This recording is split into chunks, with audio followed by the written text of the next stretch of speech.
Society loves a finished product, but it fears the process that creates it. People admire success stories, yet they rarely want to hear about the struggle, the chaos, and the uncomfortable transformation that happens in the shadows before success ever appears in the light. Most people look at a prison cell and see an ending. They see a final judgment, a life that took a wrong turn and never recovered. To them, a cell is a tombstone, a place where ambition goes to die and where society neatly places the label of failure on a human being. But Malakai Thorne never saw it that way. Where others saw confinement, he saw isolation. And in isolation, he saw something powerful: clarity. Those four cold concrete walls that surrounded him were not the end of his story. They were the beginning of a different kind of education, one the world rarely recognizes.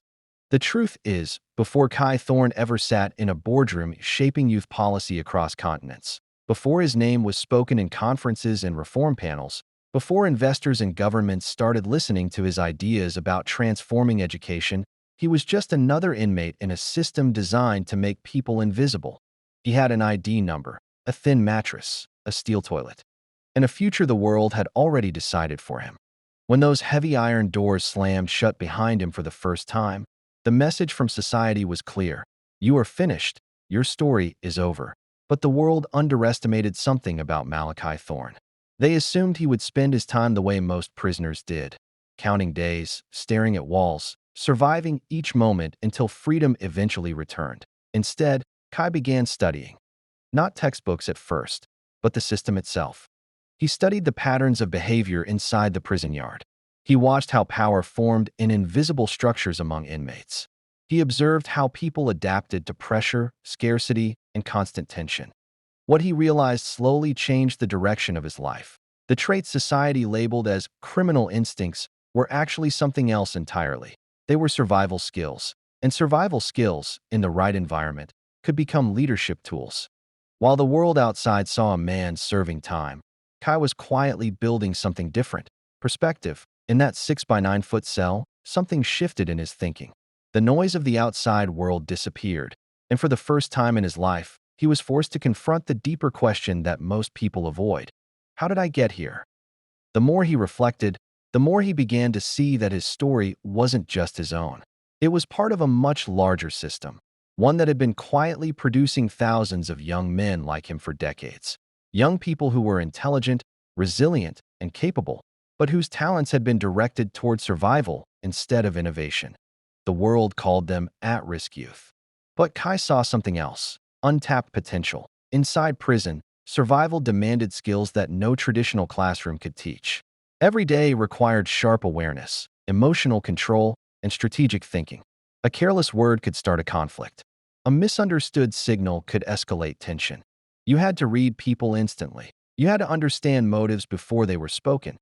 You had to adapt constantly. These were not the skills of failure. These were executive functions, high-level decision-making abilities developed under pressure.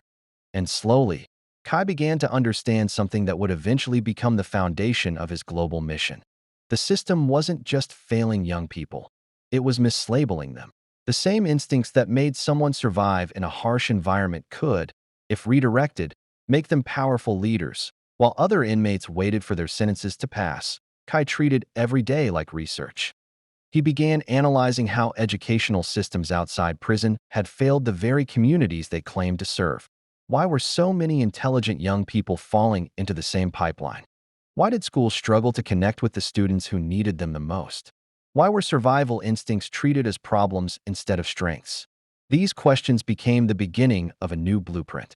Kai realized that the world's educational structure had been built around a very narrow definition of intelligence: compliance, memorization, standardization. But the young people he had grown up around, the ones who had learned to navigate chaos, danger, and scarcity, possessed a completely different kind of intelligence: resilience, adaptability, situational awareness, leadership under pressure. The world wasn't short on talent. It was short on context. And that realization began forming the foundation for what would eventually become one of the most unconventional youth reform movements of the modern era. When Kai finally walked out of prison, he stepped into a world that still saw him through the lens of his past. Doors closed quickly when employers saw his record. Applications disappeared the moment background checks appeared. Society had already written the ending to his story. But Kai had learned something important during his years inside. Rejection is just another form of information. Instead of hiding his past, he did something unexpected. He used it. When he began speaking to small community groups about his ideas for youth education reform, he didn't introduce himself as a victim of the system. He introduced himself as someone who understood it from the inside. And that perspective was something no academic institution could manufacture. He wasn't theorizing about broken systems. He had lived inside them. His first program began quietly, with only a handful of teenagers from neighborhoods that looked very similar to the one he had grown up in. Instead of focusing on traditional academic structures, Kai's program focused on something completely different. Reframing survival skills as leadership tools. He taught young people how the same instincts they used to navigate dangerous environments could be redirected toward entrepreneurship, innovation, and strategic thinking.